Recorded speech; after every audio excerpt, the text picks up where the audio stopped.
Hey guys, welcome in. Thanks for tuning into the channel. Now it's been a while since I have posted any new content, and I apologize for that. Unfortunately, I haven't been able to acquire a whole lot of new stuff lately to do reviews or talk about, go over anything like that. Times are hard right now. I'm sure everyone's feeling the pressure financially. But today I wanted to talk about my Blood Diamond inspired Car-15 build. Now, disclosure, there's nothing really informative about this video. It's kind of just me fangirling over this build, but I will be talking about some nuances with the company that made this receiver set, as well as some nuances that I take in doing a new build. So if that's something that interests you, stay tuned. I'm going to be working my way from the front to the back, talking about everything as I go. Up front, we have a Car-15 style flash hider. It's not a moderator. Moderators are ported to sound like an AK. This is just a traditional flash hider. There's nothing in here. I did, however, add my own custom porting to divert gas up and keep it low recoil. This thing does not recoil at all. It's very well tuned, especially this brake helps. But holy shit, does it throw out a fireball. It is gnarly. I'm going to have to change that out. Going back, you've got a 10.5-inch barrel. Traditional A2 front sight post. I cannot remember the name of the brand of this, but if you go on Amazon or eBay and you just Google and you search Weaver clamp mount, these mounts will come up. On top of that, I've got a Streamlight ProTac HLX on a Haley Strategic Thorntail. I did have the ProTac directly mounted to this piece of Picatinny down here, but I wasn't a fan of how tight it was to the rail. I did have to go in and cut off the bottom of the bayonet lug, as well as the dog ears for the front sight post swing swivel. So I had to chop those off just to accommodate this, because I can mount a sling somewhere else. I can't mount a light hardly anywhere else. It's easier to do it up here, and I'm never going to be running a bayonet on this thing, so it didn't matter. Traditional A2 clamshell, nothing fancy going on there. One thing to note is, with a lot of builds nowadays using free float handguards, you don't realize how much influence on point of impact having a handguard that is not free floated can make. So this handguard contacts this retaining ring contacts the barrel on the front sight post. When you apply pressure to this handguard, or any handguard that's not free floated like a KAC handguard, that input will cause barrel flex, and that will change your point of impact. So that's something to be mindful of. Just got some 1,000-mile-an-hour tape holding on the light pressure switch. Old school Delta ring. I have a piece of paracord wrapped around through there that is taped on, acting as my sling point. Not OG, but traditional A2 style fixed carry handle upper. This thing came unpopulated. All the parts, the barrel nut, barrel, handguard, basically the entire front assembly came on a traditional flat top upper with this horrifically painted detachable carrying handle. However, I just took the rear sight tower and used that to populate the one that's on the upper. So now I've got a functioning rear sight post. Teardrop forward assist, I added that myself. The company that made all of this is JSE. They're a company out of Cape Girardeau, Missouri, which is not too far from me. They had this on their site. This retro upper is from them. As far as I'm aware, everything is directly from them. And then I think this is a Badger ordnance. I could be wrong, but I added an extended charging handle paddle, just something for personal convenience. Mil-spec selector switch. Guys, oil your selector switches. You should not be having to fight to get your selector switch to rotate. This takes nothing at all. And if you're cognizant about where your gear placement is, you're not going to be accidentally bumping this and flip it from safe to fire or vice versa. Drop the bolt. As you can see, it is clean. I mean, not clean, but clear. no bolt. No round in the chamber. Mil-spec trigger that I just polished and tuned myself. Mil-spec mag release. Nothing too egregious in terms of anything that's going to deviate from the traditional look, because this is not a clone, but it's inspired. B5 Systems does make a retro grip that really suits the job very well, and finding a Lone Star Ordnance grip, which is what this grip is modeled after, is incredibly hard, and they're stupid expensive. One thing I will note though is when I got it from the factory, it had a very hard shelf right here. It was almost like a 90-degree angle, so when you would grip the gun, it would really dig into the knuckle of your middle finger as you grip the gun. So I went in and I sanded down that bit.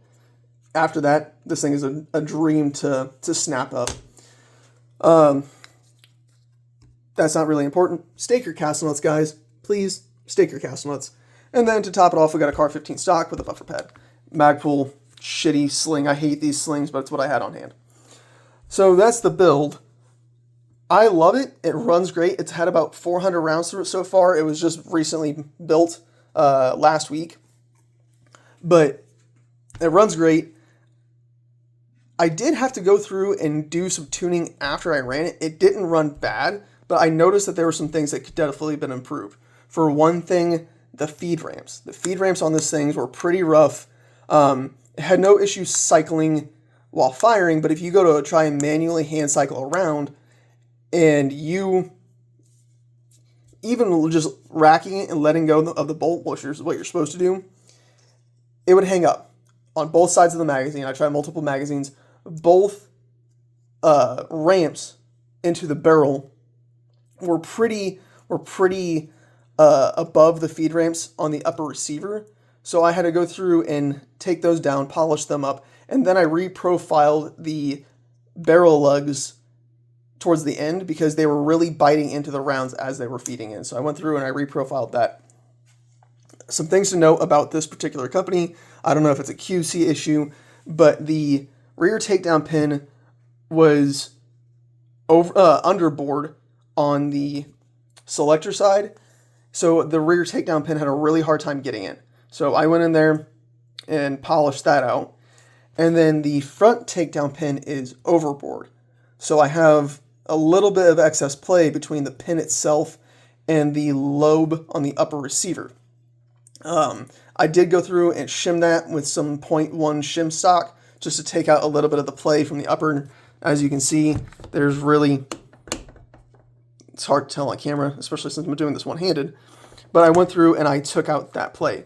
Now, these lowers from JSE do come with the pilot hole drilled at the bottom, so where you can put a grub screw and add tension to it, so it puts tension on the upper receiver rear takedown pin lobe, and that also helps take out a lot of the play.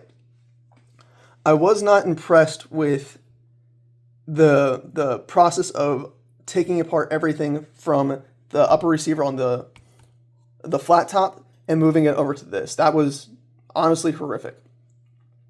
The barrel nut was egregiously over torqued. This is about a 400-pound table. Had it in this vise with a Magpul reaction block, and then I had the bolt behind it to support it, because you never want to do any cranking or torquing on a barrel nut or a muzzle device without the crown of the barrel being supported, or the chamber of the barrel being supported. And I was, with my barrel nut wrench, I was lifting this side of the table, trying to pop this barrel nut off of the flat top upper. That seems horrifically excessive. They also didn't do a great job of drilling and pinning the front sight post. They are incredibly tight. I mean, you definitely want these to be tight, but I think, in my opinion, after working with several of these were way too tight. I've already snapped one pin, hammering these pins out, and I was not a fan of that at all.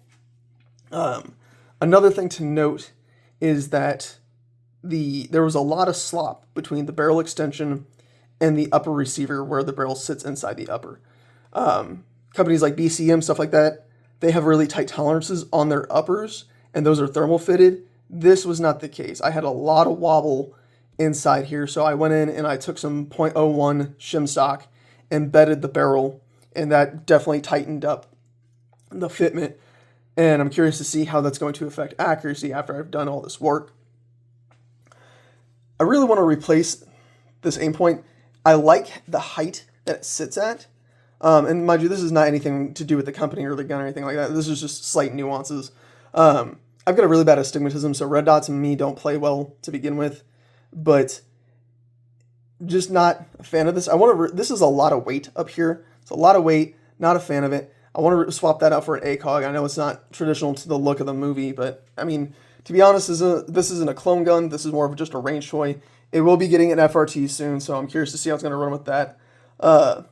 One thing I did do, I didn't feel like buying a whole new buffer, but I needed one that was slightly heavier. I went from a H2 to the equivalent of an H3 weight buffer. And the way that I did that was I took out all of the pads in between the weights in the buffer itself, and then I heated and poured some lead into the buffer directly to take up any free space and add extra weight, and that did the job perfectly. It cycles great, runs great. Really curious to see how it's going to run with that FRT in it. But I figured if you guys like the Leonardo DiCaprio movie Blood Diamond and you wanted to hear me fangirl out about this thing, I'd post this video, make it, trying to put out some new content. I'll be doing a review over an optic here next week. I want to get some more time behind it before I give my final opinion. But yeah, thanks for tuning in, guys. Take care.